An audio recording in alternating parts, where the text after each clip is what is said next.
പ്രിയമുള്ളവരെ, വചനജ്വാല 254 ദിവസത്തേക്ക് നാം പ്രവേശിക്കുകയാണ്. ഇന്ന് മെയ് 12 വ്യാഴാഴ്ച മാതാവിൻ്റെ വണക്കം 12ാം ദിനത്തിലേക്ക് പ്രവേശിക്കുന്നു. ഇന്ന് രക്തസാക്ഷിയായ വിശുദ്ധ നെരേയൂസിനെയും അക്വിലയൂസിനെയും പ്രത്യേകമായി അനുസ്മരിക്കുന്നു. മെയ് 7 അനുസ്മരിച്ച വിശുദ്ധ ഫ്ലാവിയ ഡൊമിറ്റില്ലായുടെ ഭൃത്യരായ സൈനികരാണ് ഈ രണ്ടു പേരും. ഭയം നിമിത്തം സ്വേച്ഛാധിപതിയുടെ ക്രൂരമായ കൽപ്പനകൾ നിറവേറ്റിക്കൊണ്ടിരിക്കുമ്പോൾ അത്ഭുതം പോലെ ഇരുവരും മാനസാന്തരപ്പെട്ട് അവിടെ നിന്ന് പലായനം ചെയ്തു. ക്രിസ്തുവിലുള്ള വിശ്വാസം ഏറ്റുപറഞ്ഞ് മൂവരും ശിരച്ഛേദം ചെയ്യപ്പെട്ട് രക്തസാക്ഷികളായി. ഇന്ന് വിശുദ്ധ രക്തസാക്ഷികളായ വിശുദ്ധ നെരേയൂസിനെയും അക്വിലയൂസിനെയും പ്രത്യേകം അനുസ്മരിച്ചുകൊണ്ട് നമ്മൾ വചനവായനയിലേക്ക് പ്രവേശിക്കുന്നു. ലേവ്യരുടെ പുസ്തകം 7-ാം അധ്യായം 1 മുതലുള്ള തിരുവാക്യങ്ങളാണ് നാം ശ്രവിക്കുക. പ്രായശ്ചിത്ത ബലി. അതിവിശുദ്ധമായ പ്രായശ്ചിത്ത ബലിക്കുള്ള നിയമം ഇതാണ്: ദഹനബലിക്കുള്ള മൃഗത്തെ കൊല്ലുന്ന സ്ഥലത്ത് വെച്ച് തന്നെ പ്രായശ്ചിത്ത ബലിക്കുള്ള മൃഗത്തെയും കൊല്ലണം. അതിൻ്റെ രക്തം ബലിപീഠത്തിന് ചുറ്റും തെളിക്കണം. അതിൻ്റെ മേധസ് മുഴുവനും ആന്തരികാവയവങ്ങളെ പൊതിഞ്ഞിരിക്കുന്നതും അരക്കെട്ടിനോട് ചേർന്നുള്ള വൃക്കകളിലുള്ളതും ഇരുവൃക്കകളും കൊഴുത്ത വാലും കരളിന്മേലുള്ള നെയ്വലയും എടുക്കണം. പുരോഹിതൻ അവ കർത്താവിനായി ബലിപീഠത്തിൽ വെച്ച് ദഹിപ്പിക്കണം. ഇത് പ്രായശ്ചിത്ത ബലിയാണ്.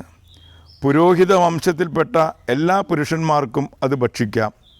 വിശുദ്ധ സ്ഥലത്ത് വേണം അത് ഭക്ഷിക്കാൻ. അത് അതിവിശുദ്ധമാണ്.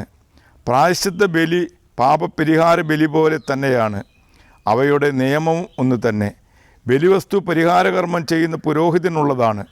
ആർക്കെങ്കിലും വേണ്ടി ദഹനബലിയായി അർപ്പിക്കപ്പെടുന്ന മൃഗത്തിൻ്റെ തുകൽ ബലിയർപ്പിക്കുന്ന പുരോഹിതനുള്ളതാണ്.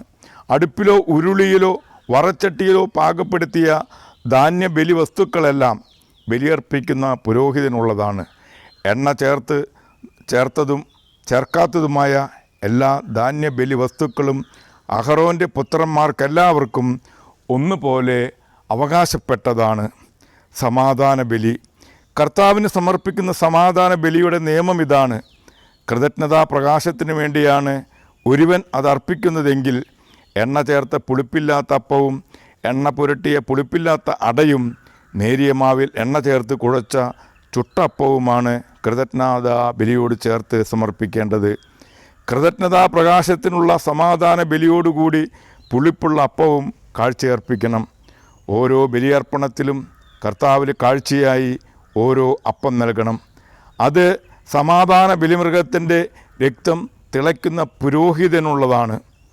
കൃതജ്ഞതാ പ്രകാശനത്തിലുള്ള സമാധാന ബലിമൃഗത്തിൻ്റെ മാംസം ബലിയർപ്പിക്കുന്ന ദിവസം തന്നെ ഭക്ഷിക്കണം. അതിൽ ഒട്ടും പ്രഭാതം വരെ ബാക്കി വയ്ക്കരുത്. എന്നാൽ ബലി നേർച്ചയോ സ്വാഭിഷ്ടക്കാഴ്ചയോ ആയിട്ടാണ് അർപ്പിക്കുന്നതെങ്കിൽ അർപ്പിക്കുന്ന ദിവസം തന്നെ അത് ഭക്ഷിക്കണം. അവശേഷിക്കുന്നത് പിറ്റേ ദിവസം ഭക്ഷിക്കാം. ദൈവത്തിൻ്റെ വചനമാണ് നാം ശ്രവിച്ചത്.